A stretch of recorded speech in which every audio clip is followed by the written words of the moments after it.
देखो क्वेश्चन है atmospheric pressure क्या होता है।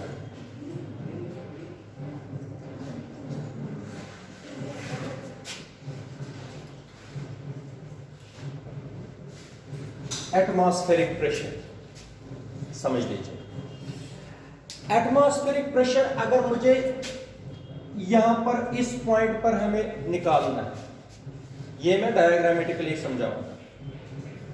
एटमॉस्फेरिक प्रेशर एट पॉइंट ए मैं निकालना चाहता हूं। देखो कैसे हम करते हैं इसको। Atmospheric pressure at point A is defined as, देख लीजिए, weight of the air column. देखो मैं आप लोगों को बताता हूं, एयर का जो एटमॉस्फेयर है, कहां तक अर्थ के ऊपर एयर है,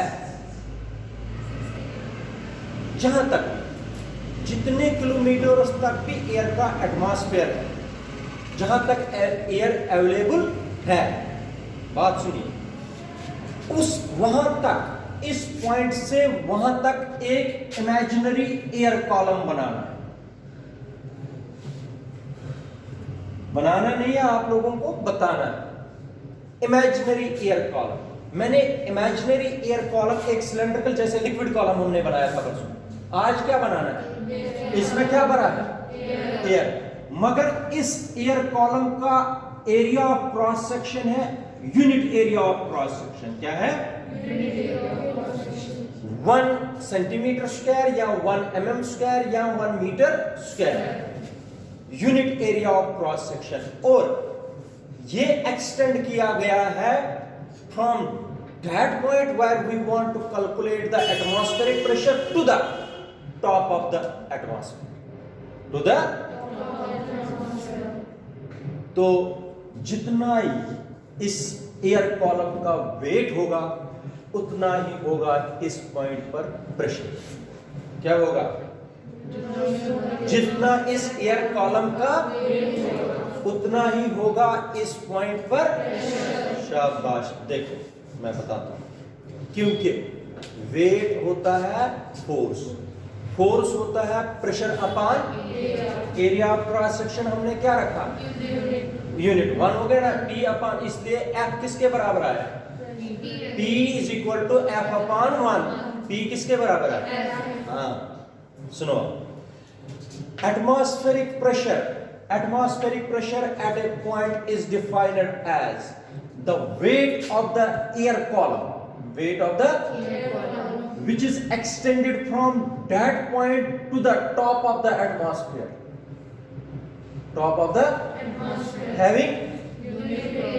having unit area of याद रखा, फिर से बताता हूं। Atmospheric pressure at a point is defined as the weight of the air column extended from that point to the top of the atmosphere having unit area of cross section. What is atmospheric pressure? Shabash. Atmospheric pressure at a point is defined as the weight of the air column, extended from that point to the top of the atmosphere having, बता दिया। Atmospheric pressure at a point is defined as the weight of the air column, which is extended from that point to the top of the atmosphere having unit area of cross section. इसको बोलते हैं atmospheric pressure. क्या बोलते हैं, atmospheric pressure. Units of atmospheric pressure, units देख लीजिए, units क्या है एटमॉस्फेरिक प्रेशर के। सबसे पहला यूनिट है 1 एटमॉस्फेयर, व्हेन 1 एटमॉस्फेयर, ये भी एटमॉस्फेरिक प्रेशर का यूनिट है। एटमॉस्फेरिक प्रेशर का फर्स्ट यूनिट 1 एटमॉस्फेयर। 1 एटमॉस्फेयर को आप लोग लिखोगे 1 ATM, 1 एटमॉस्फेयर। क्या, atmosphere is the unit of, first unit of atmospheric. और याद रखना, ये आप लोगों का काम है, 1 एटमॉस्फेयर होता है बराबर 1.013 इंटू 10⁵ न्यूटन पर मीटर स्क्वायर या 1.013 इंटू 10⁵ पास्कल। याद रखना, यह है एटमॉस्फेरिक प्रेशर का पहला unit. Second unit is 1 bar, BAR. Bar is also the unit of atmospheric pressure, and 1 bar is equal to 10⁵ pascal या न्यूटन मीटर स्क्वायर। कितना होता है? 10⁵ पास्कल। और एक यूनिट होता है एटमॉस्फेरिक प्रेशर का जिसको बोलते हैं 1 tar, TORR। टार भी होता है इसी का यूनिट, बार भी इसी का यूनिट होता है, एटमॉस्फेयर भी इसी का यूनिट है। एटमॉस्फेयर, बार और टार। 1 टार इज इक्वल टू, ये याद रखना बेटा, 1.33 पास्कल। कितने पास्कल के बराबर? याद रखा, इसको बोलते हैं एटमॉस्फेरिक प्रेशर। क्या बोलते हैं? एटमॉस्फेरिक।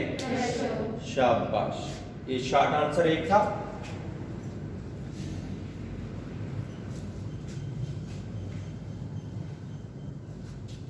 इधर देख लीजिए, इधर से शुरू होता है आगे का टॉपिक जिसको बोलते हैं सरफेस टेंशन। सरफेस टेंशन ये नया टॉपिक है इसी चैप्टर में। और सरफेस टेंशन में सबसे पहले कुछ टर्में हमें डिफाइन करनी है। सरफेस टेंशन पर अभी नहीं पहुंचेंगे। सबसे पहले मुझे आप लोगों को करना है define force of cohesion and force of adhesion. Force of cohesion जिसको कोहेसिव फोर्स भी बोलते हैं, and the second one is force of addition.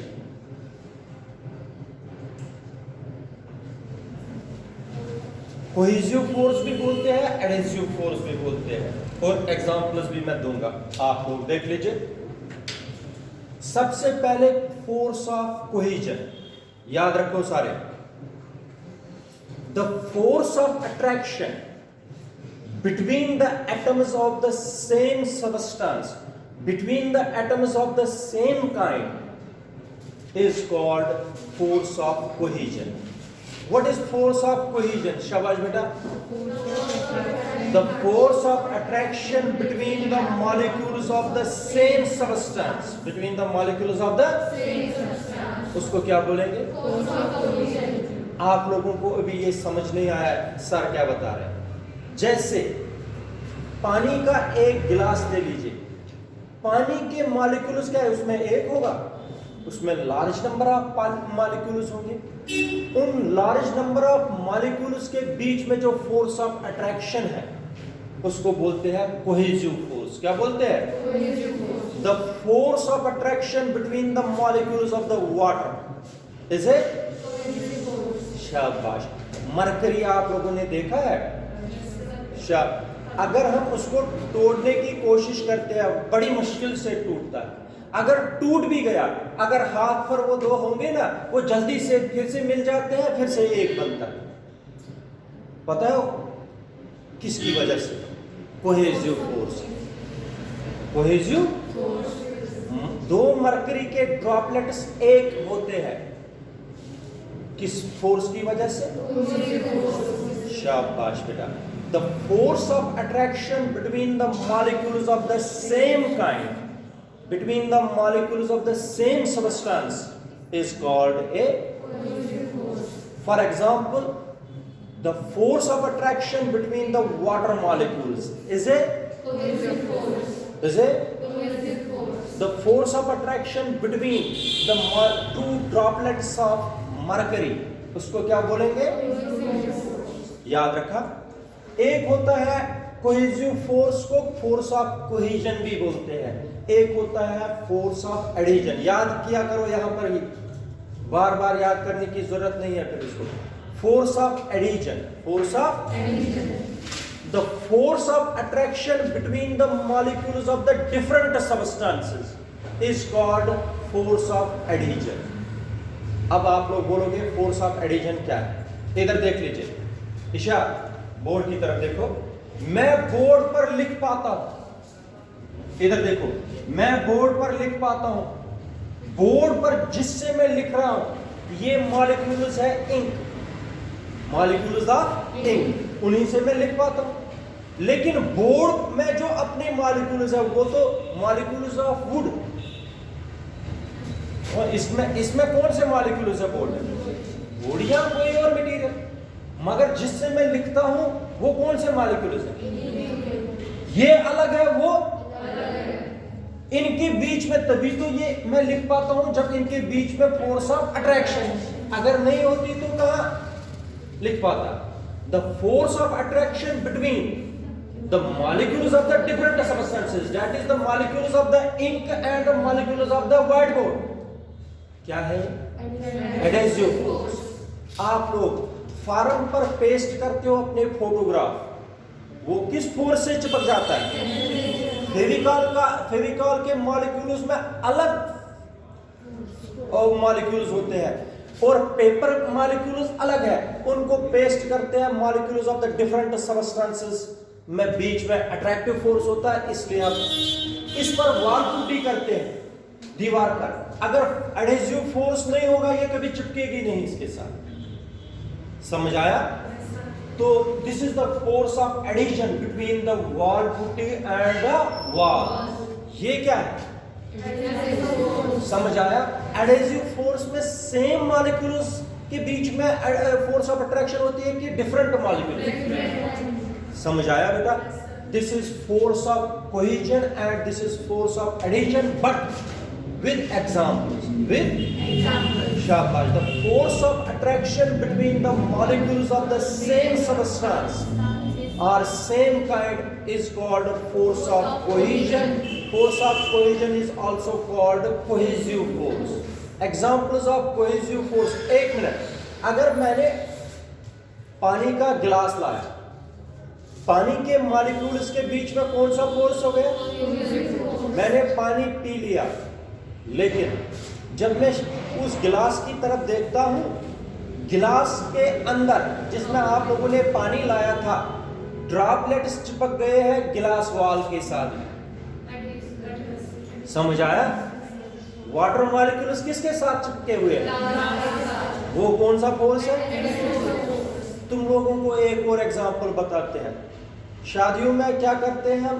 थाल होते हैं, वहां पर होते हैं ना स्टील वाले, वो जब बर्तन साफ करते हैं वो दो थाल ऐसे चिपके होते हैं, कितना भी फोर्स लगाते हैं हम वो निकल ही नहीं देते, यहाँ गिलास दो फंस जाते हैं। पता है क्यों होता है? क्योंकि उनमें जिस वक्त बर्तन साफ करते हैं उनमें पानी रहता है। जब पानी रहता है, पानी और गिलास के बीच में कौन सा फोर्स बनता है? जैसे किसी ने उसमें एडहेसिव लगाया तो वो चिपक जाते हैं। जब तक तुम लोग एक्स्ट्रा फोर्स उतना नहीं लगाते हो, जब तक वो एडहेसिव फोर्स ब्रेक तब तक नहीं निकलते। समझ आया? This is the adhesive force and cohesive force. शाबाश बेटा, बताओ Khushi, what is force of cohesion and what is force of adhesion? Give examples in both the cases, फटाफट।